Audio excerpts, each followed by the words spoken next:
श्री कृष्ण कन्हैया लाल की जय।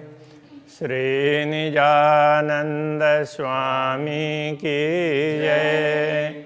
श्री प्राणनाथ प्यारे की जय।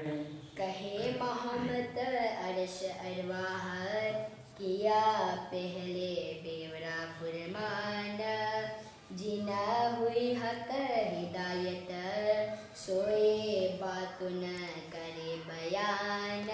सोए बात न करे बयान। श्री कृष्ण कन्हैया लाल की। श्रृंगार ग्रंथ का यह 24वां प्रकरण कुरान के अनुसार हकीकत और मार्फत क्या है उस बात को स्पष्ट कर रहे हैं। ये इस बात को वैदिक परंपरा के अनुसार देखें तो यथार्थ ज्ञान, विवेक और अनुभूति अथवा परमात्मा की पहचान, विवेक से विवेक उदय होता है, उसके बाद में पहचान होती है। तो वो बात है। तो उसमें कते परंपरा में वो क्या कहते हैं कि रसूल मोहम्मद ने कहा,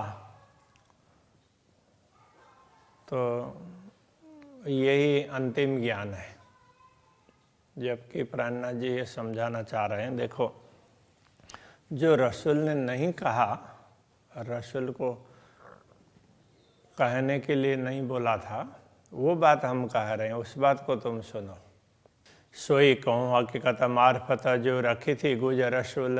रसूल मोहम्मद ने जिस बात को गुप्त रखा, खुदा ने उनको बोला था कि कुछ बातें अभी नहीं बताना, बाद में बता देंगे। तो वो बात मैं स्पष्ट कर रहा हूँ। वास्ते अरस रूहान के जिना आवे आखर भोला, वो इसलिए कि परमधाम की आत्माओं के लिए ये बता रहे हैं, जिन जावे आखर भोला। वो जब उनकी आत्मा जागृत होगी तो जागृत होने में कोई भूल ना करे। तब जागृत होने का समय आ गया है, तो जागृत होना जो हो जाना चाहिए, सब सचेत रहें, उसमें भूल ना करें। इसके लिए फिर के बनी असराइल हुए पीछे मूसा महतर। बनी असराइल, असराइल इसराइल, इस तरह से वो उच्चारण में थोड़ा थोड़ा फर्क है। कोई असराइल कहते हैं, कोई इसराइल कहते हैं। तो बनी बोलते हैं वंशज।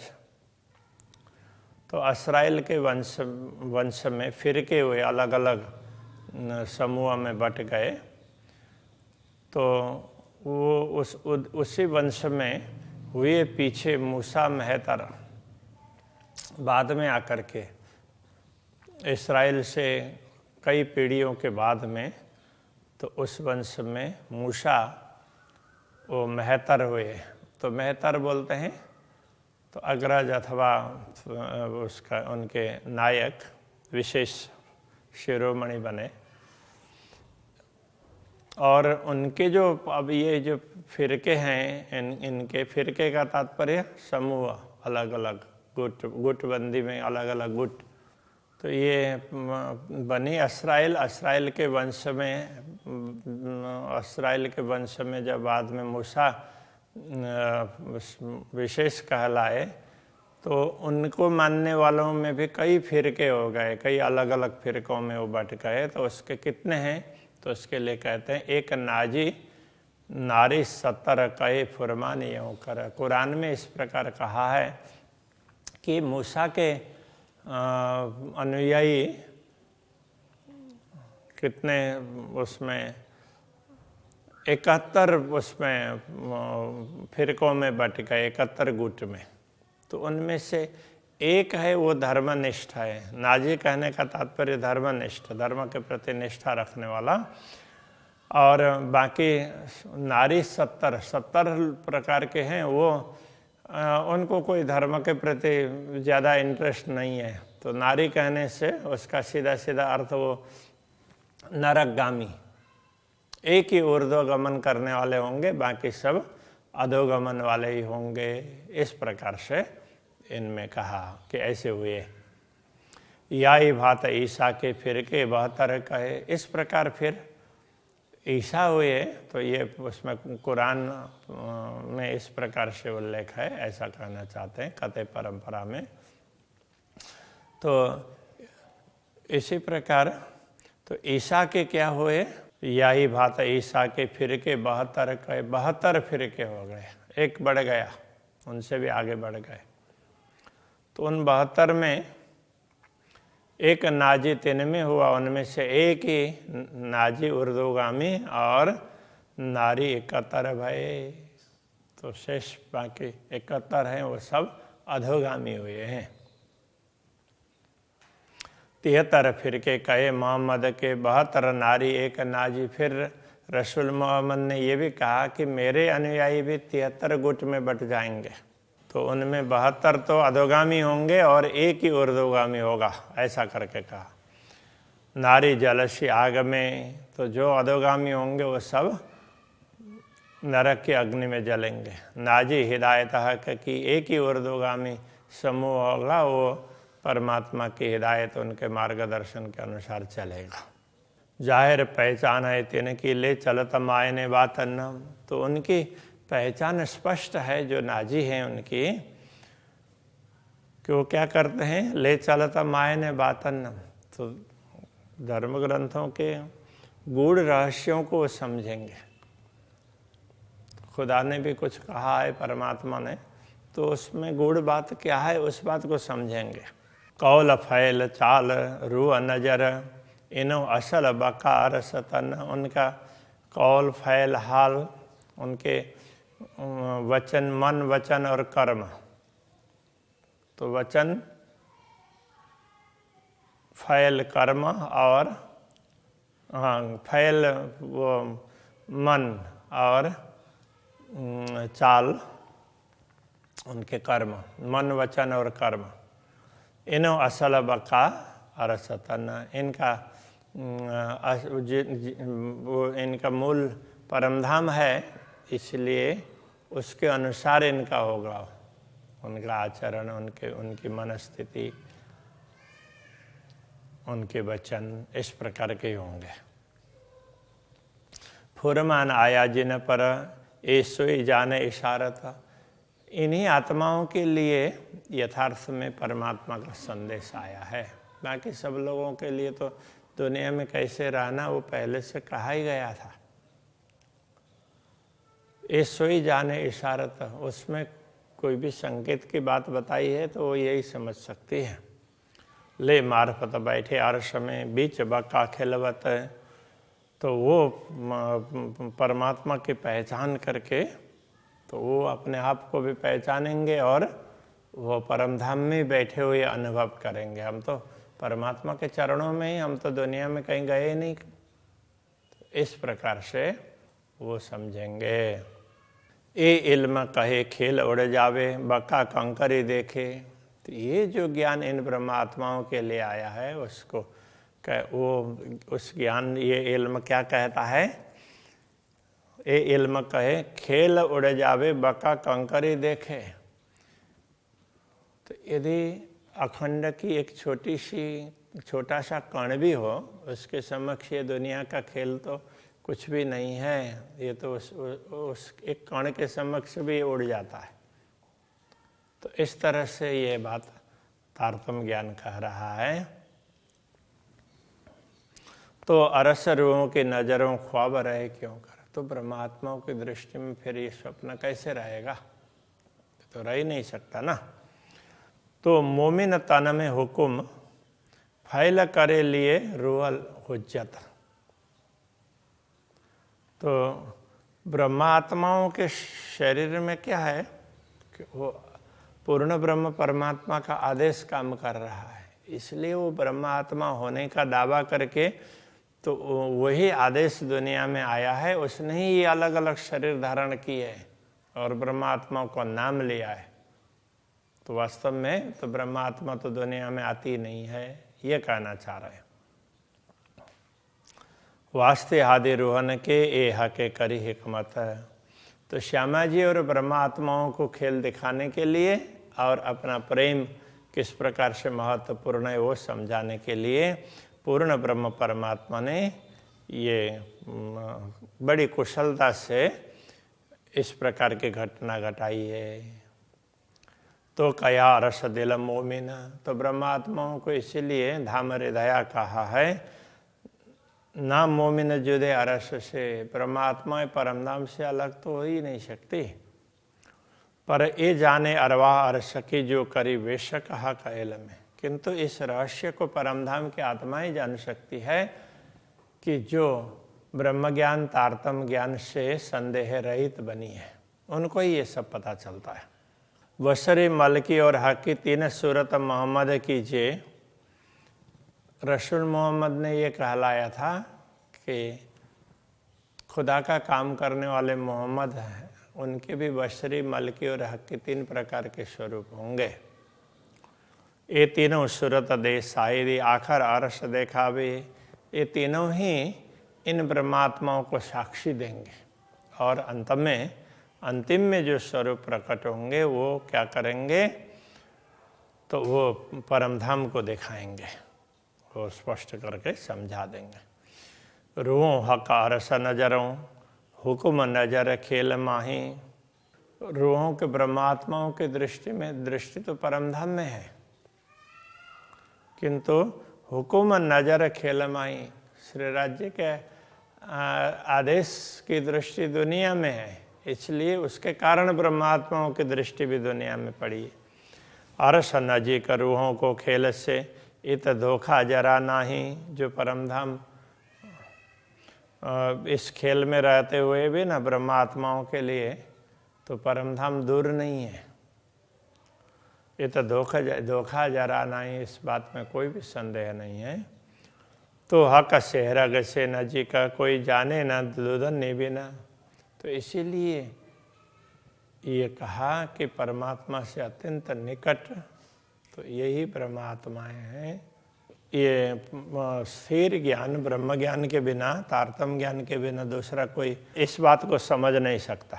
तो हक सेहरग से नजीक कोई जाने न लुदन्नी बिना, परमात्मा तो प्राण नाली से भी निकट होते हैं ब्रह्मात्माओं के, किंतु जब तक तारतम ज्ञान प्राप्त नहीं होगा तब तक इस रहस्य को समझ नहीं सकते।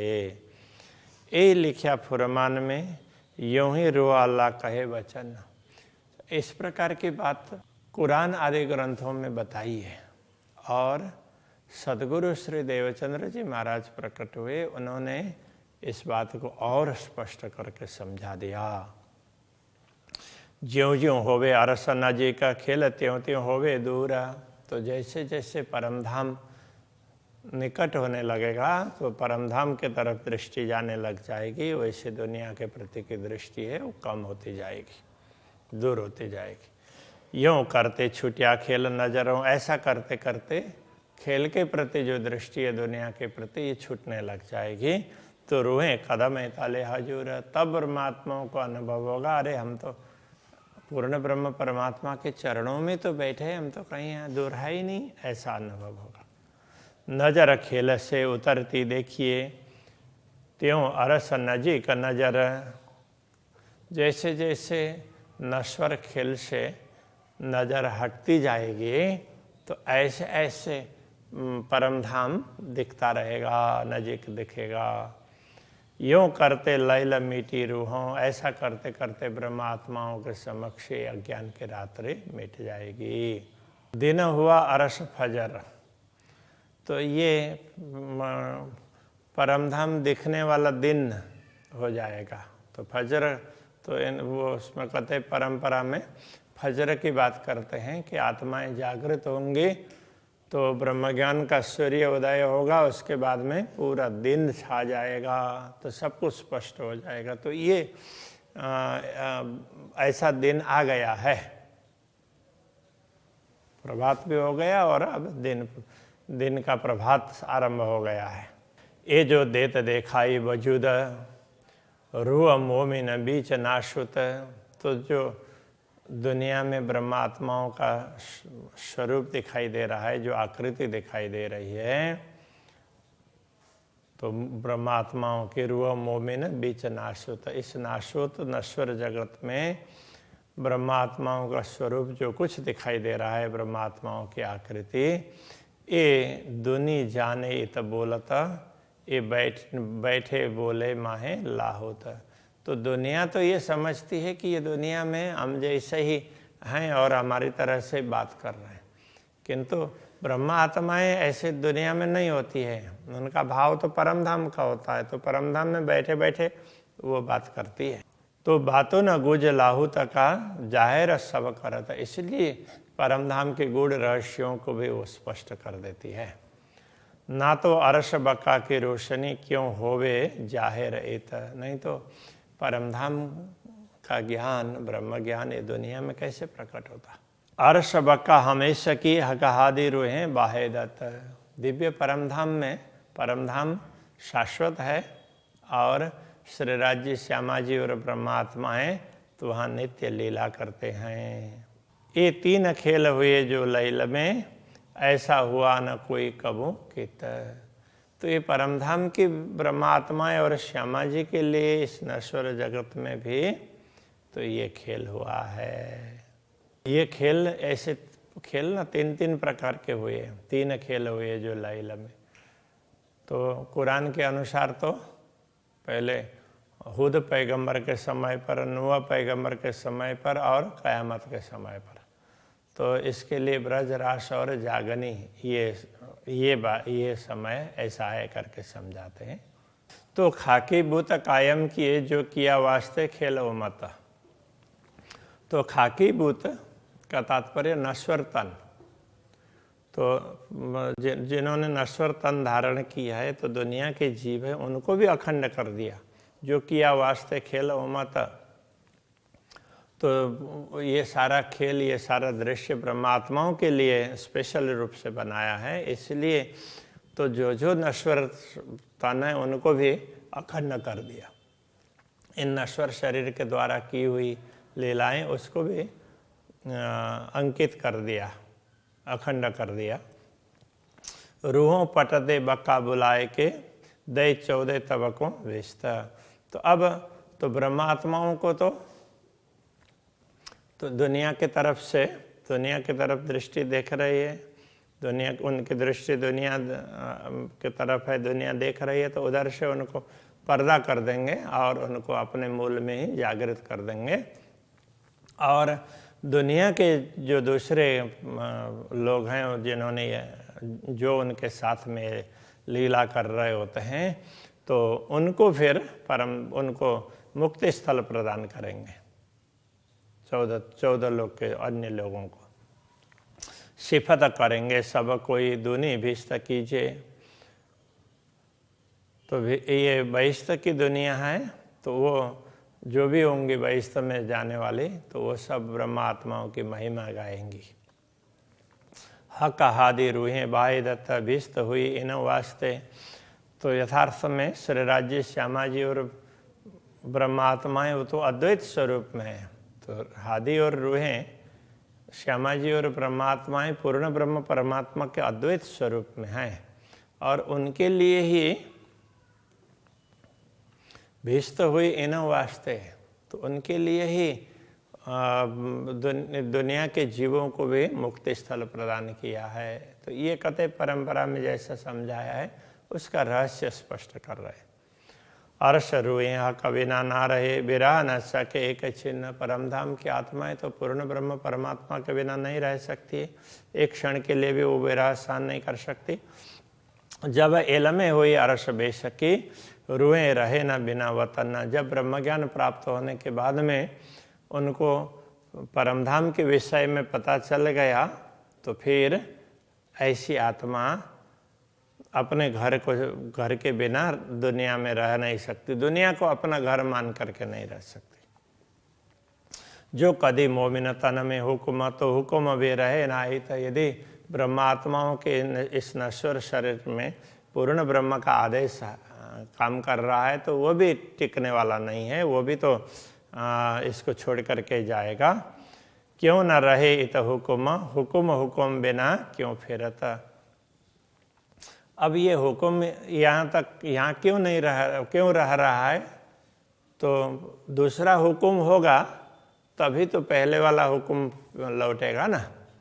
तो इसलिए तो दूसरे हुक्म की प्रतीक्षा में वो हुक्म रहा है। अब दूसरा आदेश होगा तो फिर जो आदेश होगा उसके अनुसार काम होगा। तो इसलिए हुक्म बिना क्यों फिर रहता? जब दोबारा आदेश नहीं आएगा तब तक वो कैसे लौट पाएगा? इसलिए वो यहाँ पर रह रहा है। हुक्म आया तन मोमिनो लई अरस रूह हुज्जत। तो ये श्री राज्य का आदेश है, ब्रह्मात्मा होने का दावा करके दुनिया में आया। ले इत लज्जत अरस हक की, और यहाँ रह करके भी पूर्ण ब्रह्म परमात्मा का और परमधाम का अनुभव करके वो स्वाद ले करके क्यों हुक्म रह सकता? फिर वो भी यहाँ दुनिया में कैसे रह सकता है? उसने भी तो ब्रह्मानंद रस को चाख लिया। श्री कृष्ण कन्हैया लाल की जय। क्यों हुक्म रह सकता, क्यों हुक्म रह सकता, हुक्म आया तन मोमिनो, हुक्म आया तन मोमिनो, लई अरश रूह हुज्जत, लई अरस रूह हुज्जत, ले इत लज्जत अरश हक की, ले तलज्जत अरस हक की, क्यों हुक्म रह सकता, क्यों हुक्म रह सकता, हुक्म रह सकता, क्यों हुक्म रह सकता। कृष्ण कन्हैया लाल की जय। निजानंद स्वामी की जय। श्री प्राणनाथ प्यारे श्री पाँच नौतनपुरे धाम के जगत गुरु आचार्य श्री 108 कृष्णमणि जी महाराज